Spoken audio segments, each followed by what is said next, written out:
Corona कालखंड में ही हम लोग एक बैठक ले रहे थे, तो कुछ लोगों ने कहा साहब जो है मनरेगा में काम अब रह ही नहीं गया है क्योंकि सारे कार्य तो हो चुके हैं। तो एक अधिकारी ने कहा साहब जो तालाब खोदे गए थे उसको काटा जाए एक बार थोड़ा। लोगों के मन में विश्वास पैदा होना चाहिए कि अब केवल एनसीआर में निवेश नहीं आएगा, हर जिले में आएगा। यार रूस और यूक्रेन के बीच में युद्ध चल रहा है, आप भी तो देखो कि आप कहां पे है।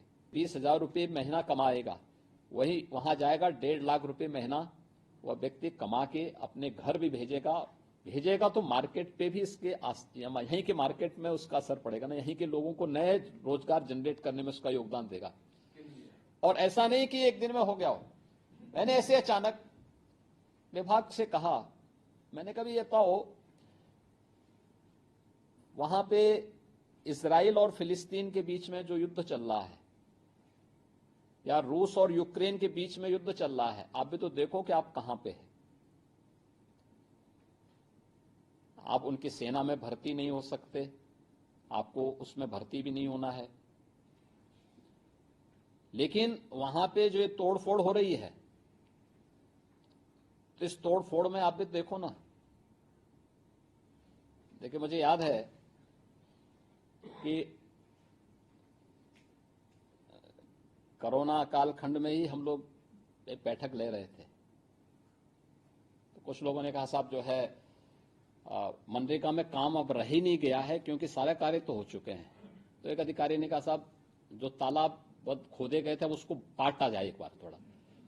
तो हमने कहा उससे क्या होगा? कहा साहब रोजगार तो सृजित होंगे। तो अगर दो देशों के बीच में युद्ध हो रहा है तो आप तो निर्माण कार्य के लिए जा ही सकते हैं। और देखिए जैसे ही वहां एम्बेसी से संपर्क किया गया वे तत्काल यहां दौड़ आए और 5,000 लोगों का उन्होंने सिलेक्शन किया।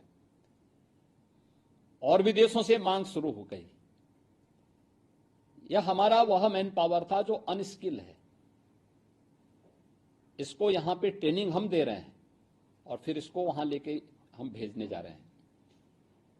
अगर संस्थाओं में एक मैसेज तो ये कि भाई देखो, एक वर्ष पहले मैं या मुझसे जुड़े हुए इस पूरी टीम का कोई एक व्यक्ति आपके पास आया था।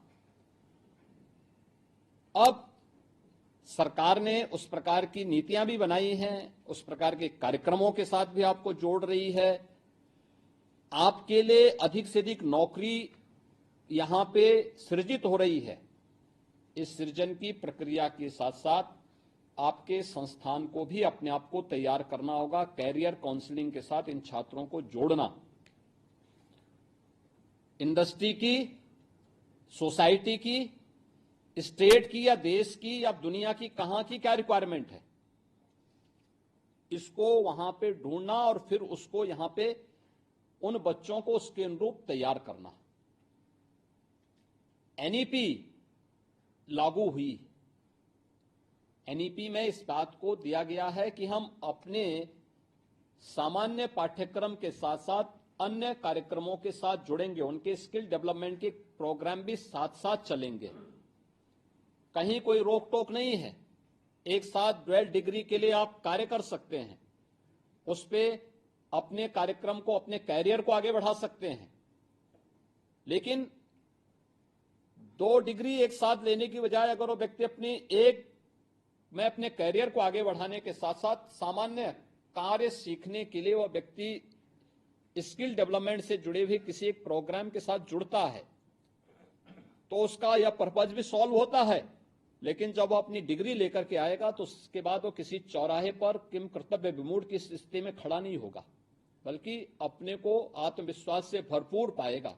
और हमें उसको उसी आत्मविश्वास से भरपूर तैयार करने के लिए ही उनके पास जाकर के कहना है कि भाई देखो, जॉब की कमी नहीं, सरकारी नौकरी भी निकल रही है, निजी क्षेत्र में भी नौकरी निकल रही है, आपको अपने आप को तैयार करना है। और इंसेंटिव मॉनिटरिंग सिस्टम बना के रखा हुआ है कि अब उनको कार्यालय नहीं जाना है। एक पक्ष एक है जो इन्वेस्टर के लिए है, लेकिन एक पक्ष वह भी है जो इंस्टीट्यूशन को इंडस्ट्री के साथ जोड़ने की जिम्मेदारी भी उस कैरियर काउंसलिंग के साथ जुड़े हुए जो लोग होंगे उनकी जिम्मेदारी बनती है। वह देखें, एडमिनिस्ट्रेशन के साथ बातचीत करें, इंडस्ट्री के साथ बातचीत करें, गवर्नमेंट एक सेतु का काम कर सकती है, लोकल एडमिनिस्ट्रेशन उनके लिए सेतु का काम कर सकती है।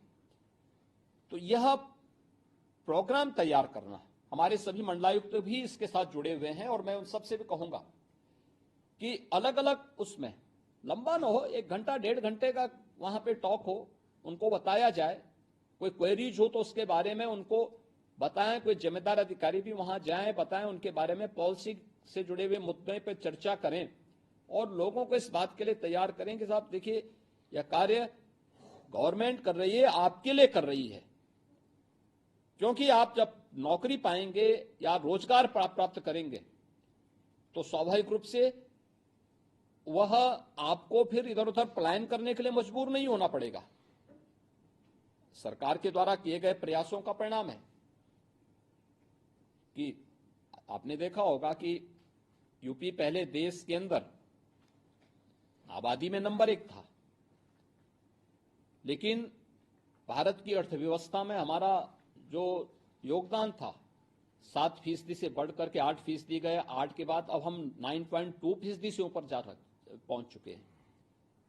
लोगों के मन में विश्वास पैदा होना चाहिए कि अब केवल एनसीआर में निवेश नहीं आएगा, हर जिले में आएगा और इसीलिए सरकार ने अपनी एमएसएमई को भी मजबूत किया है, खासतौर पर 1 डिस्ट्रिक्ट 1 प्रोडक्ट। ये तो यूपी नहीं